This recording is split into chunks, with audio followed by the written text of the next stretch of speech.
Buenas tardes y muchas gracias. Quería agradecer la Alianza Mar Blava, la European Climate Foundation por organizar este ciclo de conferencias y contar con nosotros, en particular Carlos y Sara.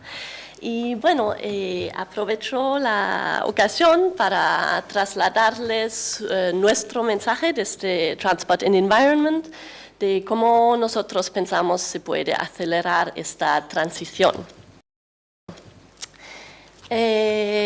Quizás primero es útil presentarnos, a ver, aquí. Somos una federación europea con sede en Bruselas, que aglutina a 58 organizaciones ecologistas en toda Europa, prácticamente. En España nuestros socios son Ecologistas en Acción, Ecounion en Cataluña, ECODES y PTP, que es una asociación para promover el transporte público también en Cataluña. Y bueno, nuestro objetivo es promover la movilidad sostenible en todas las áreas del transporte, desde aviación, transporte marítimo, por carretera, de mercancías, bueno, todas las áreas. Yo soy la delegada en España y bueno, para entrar en el tema, ¿qué nos jugamos concretamente? Triste actualidad, pero es esta. Y por eso para nosotros necesitamos ambición. El momento es ahora, porque si no vamos a peor con el impacto sobre el cambio climático. El transporte es el mayor emisor de gases de efecto invernadero en España. De todos los sectores, aquí en el círculo se puede ver que el transporte ocupa un 35% de las emisiones. Dentro de los 35%, un 11,2% corresponde a emisiones del transporte marítimo y aéreo internacional y el resto, casi 24%, al transporte por carretera. Dentro de estos 24%, la gran parte corresponde a emisiones de turismo, un 62%, y un 30% a camiones y autobuses. Y pues el resto. En este gráfico se puede ver que tras una caída están de nuevo aumentando las emisiones, por ejemplo, aquí de coches y de camiones. Como saben ustedes, España se ha comprometido con el Acuerdo de París y dentro de la Unión Europea también de la legislación que lo implementa, en concreto el Reglamento de Reparto de Esfuerzos, a reducir emisiones de CO2. En concreto, tenemos un objetivo fijado para España de la reducción de un 26% de emisiones de CO2 para 2030 respecto a 2005. Y luego queda toda esta senda de 2030 a 2050 para descarbonizar. Es decir, es muy importante el objetivo, cumplir con el objetivo de menos 26%, porque después queda camino. ¿Cómo lograrlo? Hemos trabajado en un proyecto financiado por el Ministerio de Medio Ambiente alemán, se llama OIKI. Es como una receta, unas recomendaciones específicamente para España, cómo lograr esta reducción de gases de efecto invernadero en el sector del transporte. Pero quería hacer un poco de publicidad para esto. No voy a entrar en detalle ahora, porque tenemos otro proyecto más relevante, más preciso. Para cumplir con el objetivo de reducción de emisiones de un 26% hasta 2030, ¿Qué significa? Significa que las emisiones del transporte rodado no pueden depasar los 67,8 millones de toneladas de CO2, lo que vemos en azul claro. ¿Qué significa? Que hay un extra de emisiones de CO2 que hay que reducir. Todo esto, casi 25 millones de toneladas. ¿Cómo lograrlo? Un problema que tenemos en Europa es la tecnología del diésel, lo sabemos, está en la prensa ahora en muchos debates, pero nosotros hemos hecho estudios y nos enseñan que los motores de combustión nunca van a ser limpios. El diésel en particular es responsable de la contaminación del aire, de muchas emisiones, que sea de CO2 o otros contaminantes del aire, partículas. Y a pesar del Dieselgate, podemos observar que el parque de los diésel ultra contaminantes Euro 5 y 6 ha crecido en los últimos 3 años. España está en 5ª posición en Europa, justo detrás de Francia, Alemania, Reino Unido, Italia, y juntos con Bélgica son los 6 países europeos que representan el 80% de la flota europea de diésel sucios. Entonces, sí, es un problema que hay que solucionar. Aquí hablamos de los diésel Euro 5 y 6, pero en realidad todos los diésel contaminan. ¿Cómo lo sabemos? Hemos, juntos con el International Council of Clean Transportation y otros socios, participado en un proyecto que se llama TRUE para Real Urban Emissions, y funciona a través de un sistema de detección remota de las emisiones, y luego se puede correlar con la matrícula y saber a qué modelo de vehículo corresponde, y sabemos que casi todos los diésel son sucios, incluso los nuevos modelos. El diésel limpio es un mito, y los coches de gasolina tampoco. Es que tampoco son una alternativa viable y sostenible. Entonces, ¿cuáles son los beneficios de la transición hacia lo que promovemos, la transición hacia cero y bajas emisiones? Hay por lo menos 7 razones por las que Europa tiene que apostar por la electromovilidad o alternativas de bajas emisiones o casi nulas, como el hidrógeno también. Dentro de estas razones, pues la de que es un camino que realmente nos conduce hacia cero emisiones. Aquí en este infográfico vemos que un coche eléctrico, incluso en un mix de energía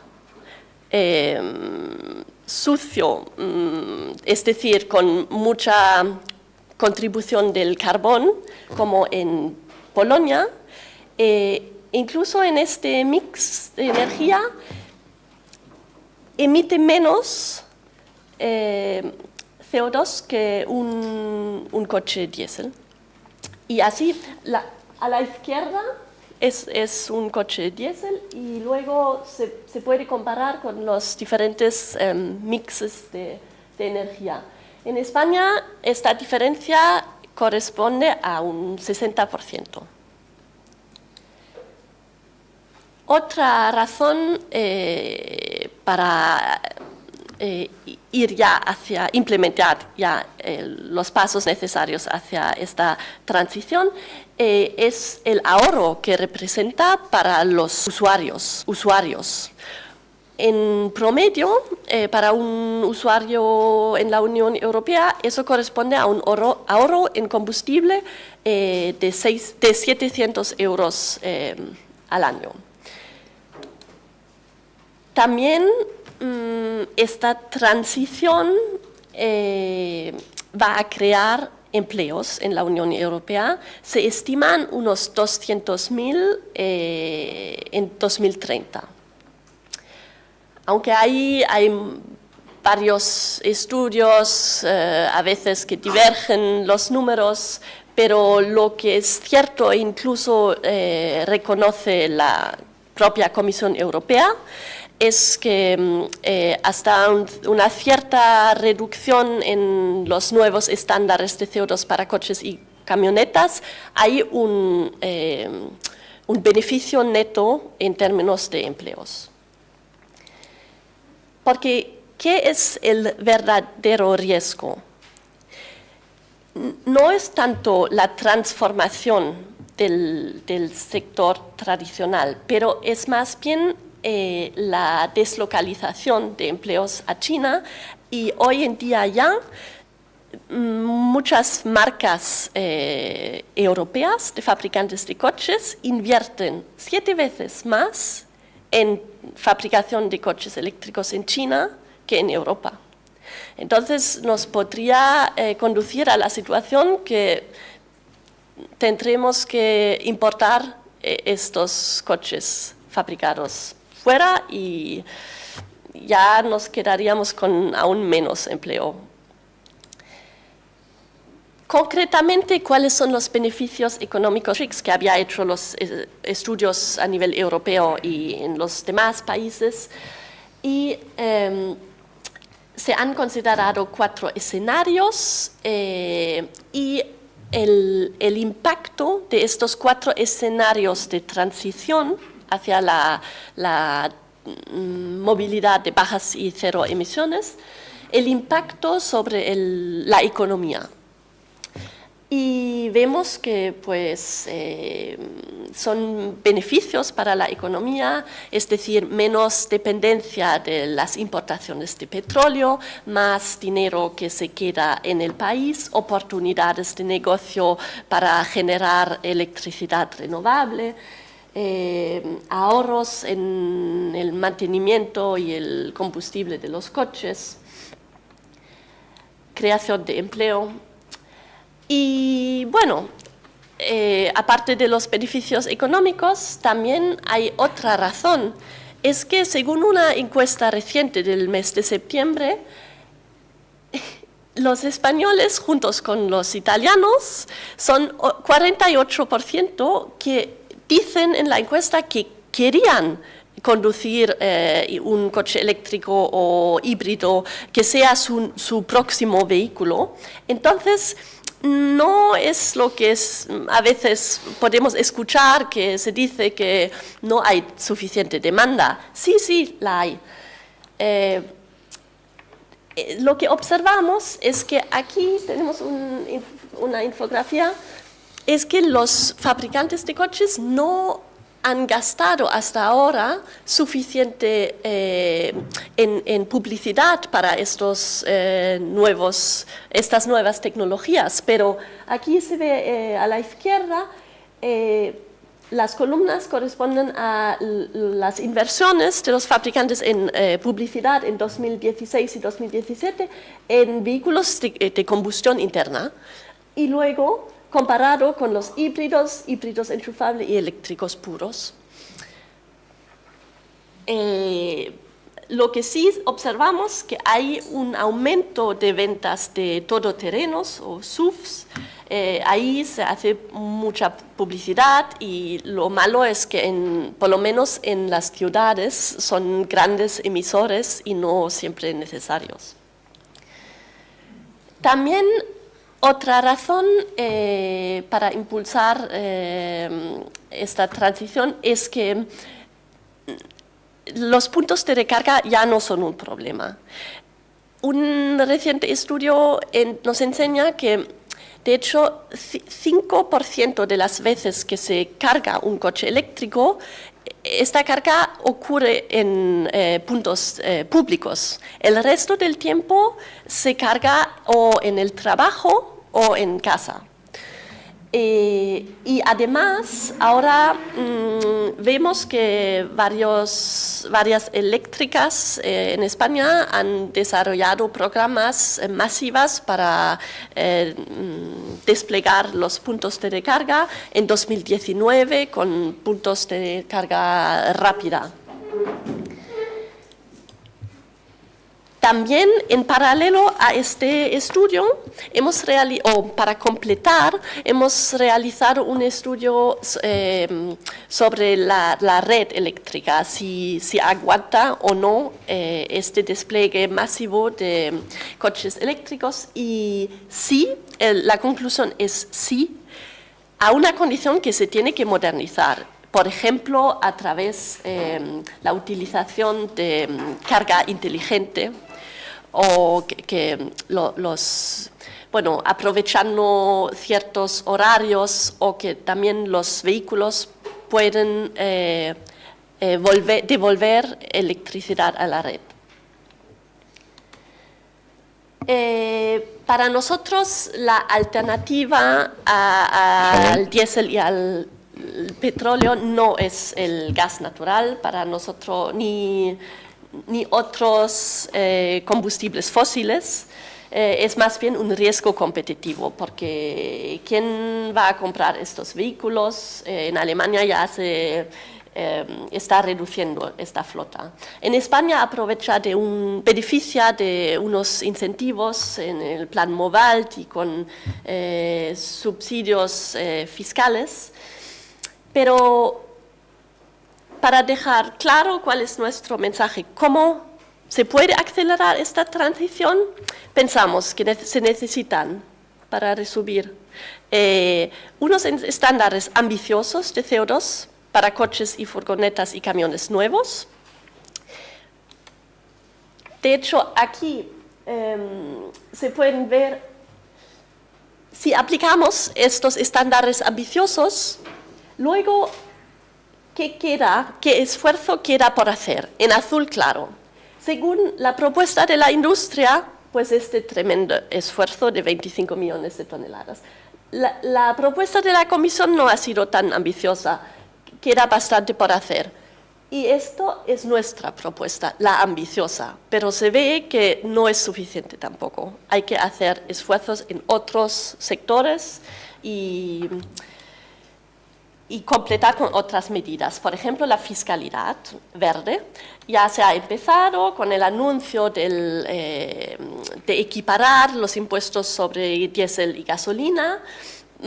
Está incluido en el acuerdo de presupuestos ahora y está previsto que se destinará un 30% de la recaudación de este impuesto sobre el diésel a ayudas para la compra de coches eléctricos.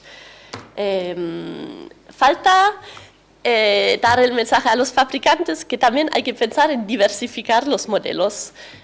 Y con esto quería acabar y agradeceros, y quedo a la disposición para preguntas si hay luego. Sí, muy bien. Muchas gracias.